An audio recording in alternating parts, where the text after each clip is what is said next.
พี่น้องเนาะ20 บาทดูได้จ้าขนุนครับขนุนนะทุเรียนพี่น้องชิปกับเนื้อดูได้นะครับผมกับเนื้อดูได้เนี่ย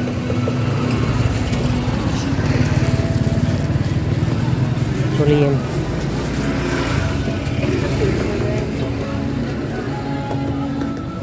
60 บาทอันนี้ได้พี่50 บาทจ้ะ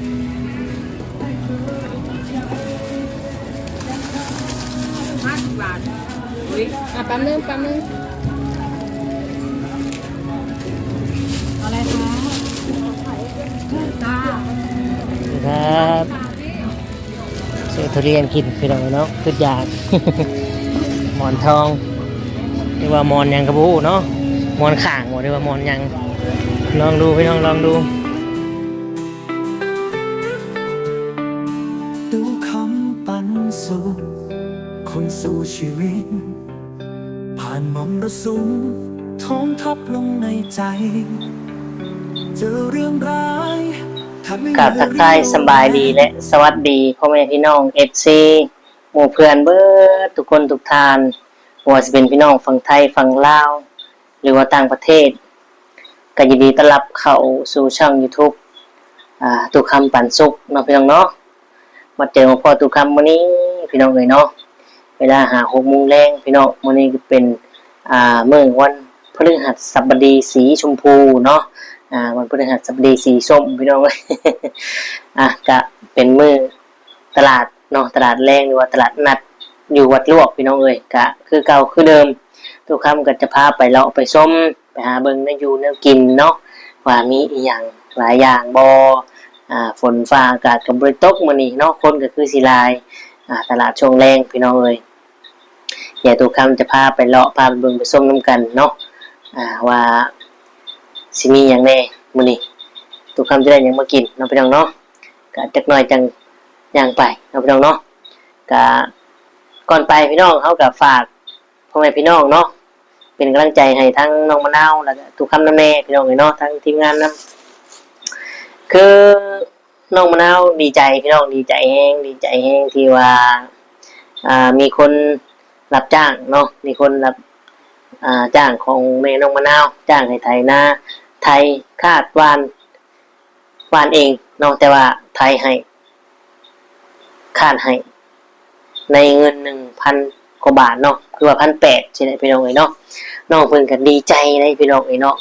เห็นทางทีมงานปันสุขไปอัปเดตเนี่ยคือตู้ซิดเพิ่นไปอัปเดตก็กำลังจะหาบเข้าออกไปหวานแล้วว่าพี่น้องเนาะคือตอนแรกความหวังของเรานะเราถ่าทุกคำพี่น้องเนาะแต่ทุกคำกลัวจะมือมันกะลาและพี่น้องเนาะหน้าว่าในต้องวานแต่หัวปีเพื่อฝนตกมาเขาขึ้นได้คืบได้นั่นแล้วมันก็บ่ทำให้น้ำท่วมเนาะอย่างคือตุคำเฮ็ดกับตุสีปีกายนี้พี่น้องเนาะเอาก็เป็นกำลังใจให้น้องมะนาวเนาะมาลุ้นมาส้มกันว่าปีนี้น้องมะนาวจะได้เข้ากี่กระสอบพี่น้องเอ้ยจะได้เข้ากี่กระสอบสิได้หลายกว่าปีกายนี้หรือว่าสิได้น้อยกว่าปีกายนี้เฮาก็มาเบิ่งมาลุ้นนํกันเนาะพี่น้องเนาะมื้อนี้ตุคำก็ออกมาให้กำลังใจแล้วก็เว้าถึงน้องมะนาวประมาณนี้เนาะพี่น้องเนาะทางFC เพิ่นก็ติดตามแล้วก็ให้คอยให้กำลังใจอยู่หั่นล่ะเนาะพี่น้องอีกอย่างเพิ่นก็อยากให้น้องเตอนี่มาทำงานนำได้พี่น้องเนาะอยากให้มีงานทำเพราะน้องเอ็มก็ยังมาได้เนาะที่จริงก็ให้น้องเอ็มหางานให้ก็ได้พี่น้องเนาะน้องเตอทำได้อยู่แล้วพี่น้องเอาก็มีแต่ว่าสู้ๆกันไปเนาะคนเฮาสิทุกข์สิรวยสิจนก็ต้องดิ้นรนและมีความคิดมีทุกข์เป็นธรรมดาเนาะคนรวยเขาก็ทุกข์คือกันพี่น้องทุกคนละแบบคนจนก็ทุกข์คนละแบบเนาะทุกคนเกิดมาล้วนมีความทุกข์ความยากความเป็นความเจ็บความปวดความตายทุกกันทุกคนพี่น้องเอ้ยเนาะไม่ว่าจนหรือรวยสิน้อยหรือหนุ่มหรือเฒ่าแก่ชราก็ต้องเจอคือกันเบิดพี่น้องเอ้ยเนาะมีแต่ว่าให้กำลังใจกันเนาะแบ่งปันน้ำใจกันพี่น้องเอ้ยเนาะทุกคำก็ทรงใจที่ว่าจะกลับบ้านเนาะบางเทื่อก็บ่ได้กลับพี่น้องเนาะจะฝากตังค์หรือว่าฝากเงินมือให้ทั้งพ่อกับแม่นะซื้อปุ๋ยซื้อน้ำมันตัวตุกคำอาจจะบ่ได้กลับเนาะแต่ถ้าว่ามีเวียกกระทันหันหรือว่าเวียก ที่ข้างค่าหรือว่ายุ่งยากอยู่กะต้องมือเฮ็ดให้มันแล้วพี่น้องเอ้ยเนาะเพราะว่ามันก็มีหลายงานหลายเวียกพี่น้องเอ้ยเนาะหลักๆเลยนี่ตุกคำก็มีเนาะมีผู้ใหญ่หรือว่าผู้ที่อยากให้ตุกคำเป็นสะพานบุญให้เนาะพี่น้องเนาะก็ยังรออยู่พี่น้องยังรอเพิ่นก็ท่าตุกคำขึ้นเนาะเพิ่นให้ตุกคำไปเป็นสะพานบุญให้เป็นสะพานบุญให้ภัยก็รอติดตามรับชมรับเบิ่งแล้วก็ให้กำลังใจเนาะว่าตุกคำจะเป็นสะพานบุญให้น้องมะนาวหรือว่าให้ภัยเนาะก็รอติดตามพี่น้องเนาะตุกคำจะเซอร์ไพรส์เนาะตุกคำจะบ่บอกว่าเป็นภัยพี่น้องนี่แต่ว่าให้ FC พวกมันพี่น้องรอติดตามรอลุ้นรอเบิ่งนํกันเนาะผู้โชคดีคนนั้นสิเป็นภัยเนาะแต่ว่าตุกคำก็ยังบ่ได้กลับตุกคำขอหาเงินค่ารถค่าล่างอีกน้อยนึงก่อนเนาะทางผู้ใหญ่เพิ่นก็พร้อมกันยังบ่พร้อมคักเพิ่นว่าเนาะเอาแม้ว่าให้พร้อมคักหรือตุกคำพร้อมจังจวดเนาะเดี๋ยวว่าจังไปเซอร์ไพรส์ผู้โชคดีคนนั้นพี่น้องเนาะจะเป็นภัย FC ทายและลองคอมเมนต์เข้ามาว่าจะเป็นภัยเนาะพี่น้องเนาะจะเป็นน้องมะนาวหรือว่าเป็นภัยตุกคำขึ้นไปนี่จะมีข่าวดีแน่นอนเนาะจะขึ้นไปทำธุระหรือว่าเป็นสะพานบุญให้ทางผู้ใหญ่เพิ่นนั่นเองพี่น้องผู้โชคดีคนนั้นจะเป็นภัยรอติดตามรอรับชมกันเบิ่งเนาะพี่น้องเนาะสำหรับคลิปนี้ตุกคำก็ฝากไว้ซ้ำนี้เนาะกดไลค์กดแชร์กด Subscribe ให้ตุกคำเลยเด้อพี่น้องเนาะขอบคุณทุกคนที่เข้ามาเบิ่งมาชมไปถ้าว่าพร้อมกันแล้วตุกคำก็จะพา FC พ่อแม่พี่น้องไปเบิ่งไปชมไปย่างเล่นตลาดเลาะให้หายเครียดและเลาะให้เหงื่อออกจะได้มาอาบน้ำเนาะเหงื่อออกแล้วอาบน้ำนี่พี่น้องเนาะ โอเคบ่พี่น้องถ้าพร้อมแล้วก็ไปกันเลยเนาะไปเบิ่งไปชมนํกันทุกคนจะถ่ายบรรยากาศตั้งแต่ซอยออกไปจนถึงตลาดเลยเนาะว่ามันมีความคึกคืนความเงียบแตกต่างกันจังไดเนาะในยุคนี้สมัยนี้เศรษฐกิจพี่น้องเอ้ยไปลุย let's go โอเคพี่น้องตัดภาพมากะอยู่ซอยเลยพี่น้องเนาะพี่น้องซอยเลยเบิ่งชมกันโอ้ฝนสิตกตอนแรกมืดค่าไม่ค่าสิลายอยู่บ่เนาะเนาะฝนหยาดหรือว่าฝนลงเม็ดนั่นเองพี่น้องเอ้ยเนาะทุกคำเอิ้นฝนหยาด ฝนหยาดเนาะพี่น้องเนาะแต่ว่าภาษากลางเท่ากับฝนลงเม็ดหรือว่าฝนจะตกเนาะพี่น้องเนาะโอ้ฝนกับบ่ค่อยหลายผมไม่คาดสิมีอยู่บ่เนาะเป็นแนวใดเพราะว่าทุกคนก็ย่านฝนตกย่านเปียกเนาะย่านมีคนย่างแน่ถ้าบ่นิ่งเสียงบ่ชัดเจนอันใดก็กราบขอโทษขออภัยน้ำหลายๆเด้อพี่น้องเอ้ยเนาะเพราะว่าทุกคำบ่มีไม้และกับไม้กันสั่นบ่มีเนาะใส่กันสั่นในโตโทรศัพท์นั่นเองเนาะโอ้คนหลายอยู่เด้พี่น้องเอ้ยเนาะโอ้คนหลายอยู่พี่น้องเอ้ยเนาะบรรยากาศวัดลวกบางบำรุงเนาะนี่ครบเดี๋ยวฝนลงเม็ดอะไรพี่น้องเอ้ยเบิ่งรางวัลที่1ก่อนรางวัลที่1รางวัลที่2ลงเม็ดแล้วจ้าลงเม็ดแล้วจ้าฝนจ้า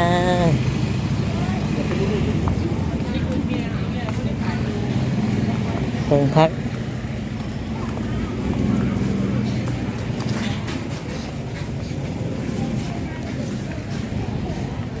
โล่งเนาะพี่น้องเนาะโล่งคนบ่เยอะโอ้ยงงเว้ยกัด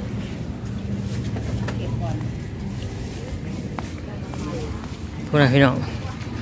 เบิ่งอากาศบ่ตกดอกมื้อนี้เนาะครับ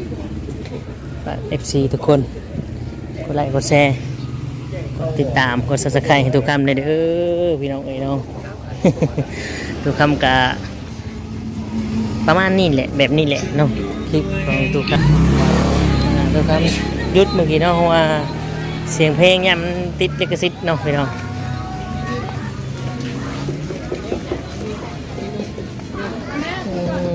สวยโอ้คนบ่ค่อยมีเนาะพี่น้องเพราะว่าฝนหยาดฝนลงเม็ดอยู่ในตอนนี้ก็ฝนจะตกเลย แม่ดูได้ของเล่นใหม่แม่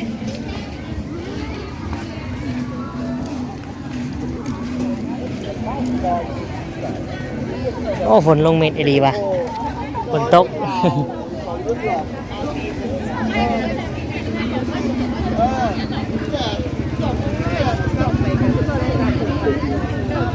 โอ้ตกพี่น้องฝนตกบรรยากาศมื้อนี้เนาะ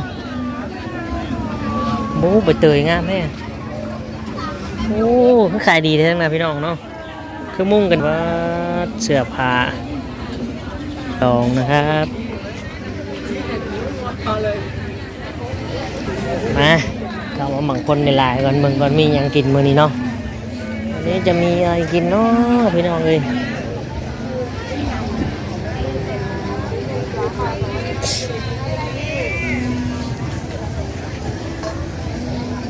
ไปโซนนี้ก่อนพี่น้องเศรษฐกิจทุกมือนี้ก็โอ้ยพี่น้องเอ้ยเนาะ เนื้อแดดเดียวไปทอด ย่ำแย่พี่น้องเลย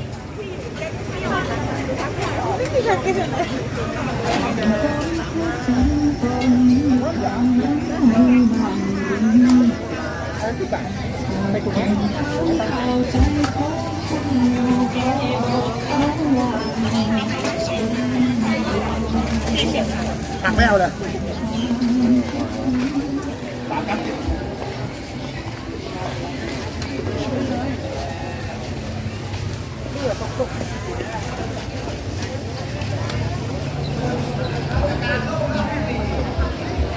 กลางลมรอบซีซี ฝนตก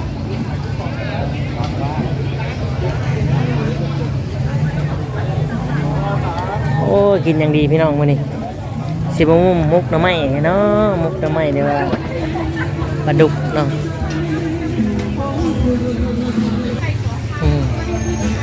ได้เลยพี่น้องเลย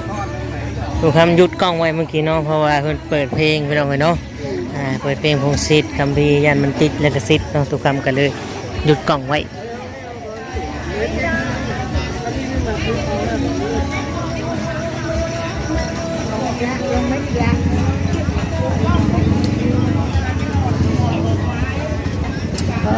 พี่น้องเลยเนาะพอแล้วล่ะไปฝนกันเนาะหยุดๆตกๆทำให้พอค่าเศร้าขายโมแน่ใจพี่น้องเลยเนาะยะแนวโมกล้าลงแน่พี่น้องเลยโต50 บาทเนาะพี่น้องเสื้อ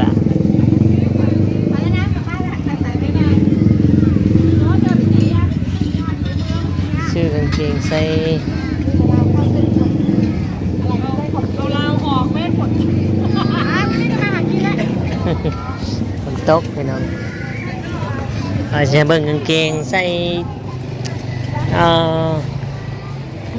ไข่คองพี่น้องเนาะแต่ก็มันบ่มีกางเกงผู้ชายกางเกงผู้หญิงนะครับเงาะดูเท่าไหร่เนาะพี่น้อง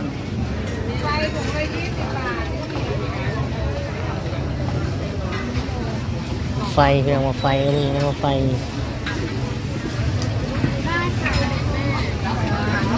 มีบ้าจ่างกินแล้วนี้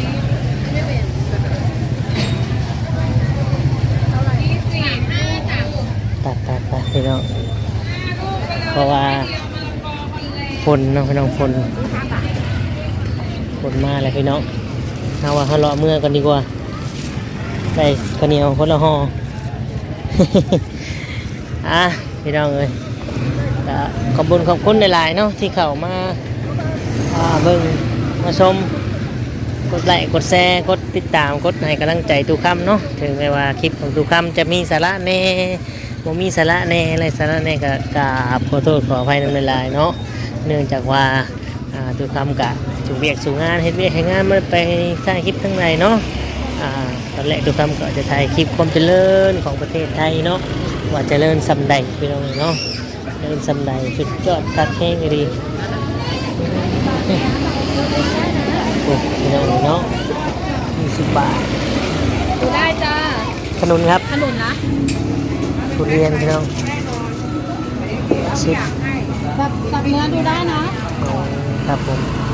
สับเนื้อดูได้เนี่ย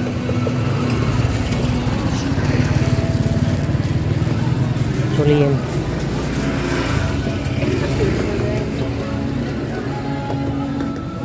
60 บาทมันได้พี่ 50 บาทจ้ะ50 บาทอุ๊ยแป๊บนึง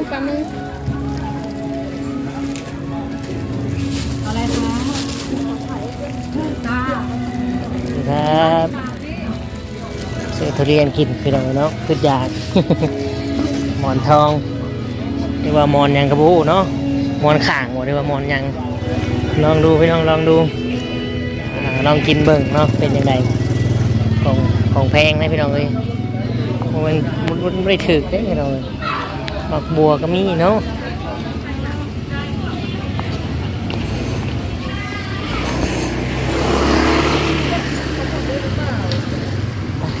พออาสิบอกมาได้มื้อนี้นะเนาะถ้าบ่เสียเงินนี่นอนบ่หลับเพิ่นว่าพี่น้องบ่ต้องจมพี่น้องเอ้ยเนาะหากินหาเก็บเนาะทุกมื้อนี้ทำมาหากินพี่น้องเอ้ยทำมาหาเก็บคือสิบ่ได้ดอกเก็บมื้อนี้มื้อออกอีกแล้ว เก็บมื้อแรงมื้ออื่นออกอีกแล้วเนาะน้ำก็บ่เป็นหยังพี่น้องเป็นธรรมดาเนาะคนเฮาก็ต้องใส่ต้องกินพี่น้องเอ้ยเนาะตลาดบ่ค่อยมีคนเพราะว่าฝนตกไปกลับพี่น้องเอ้ยเนาะกลับกันเลย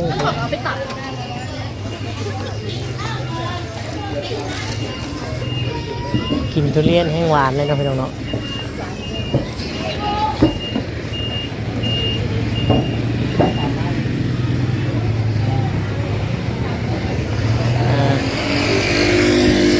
โอเคพี่น้องเลย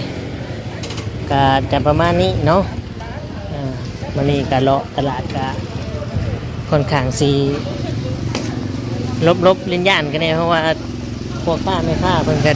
ย่านฝนตกพี่น้องเลยเนาะลงเม็ดอยู่เดี๋ยวนี้ก็เลยโมสิตกแห้งตอนใดนะก็ขอบคุณเนาะ FC ที่เข้ามาเบิ่งมาชมคลิปของทุกคำในต้นจนจบ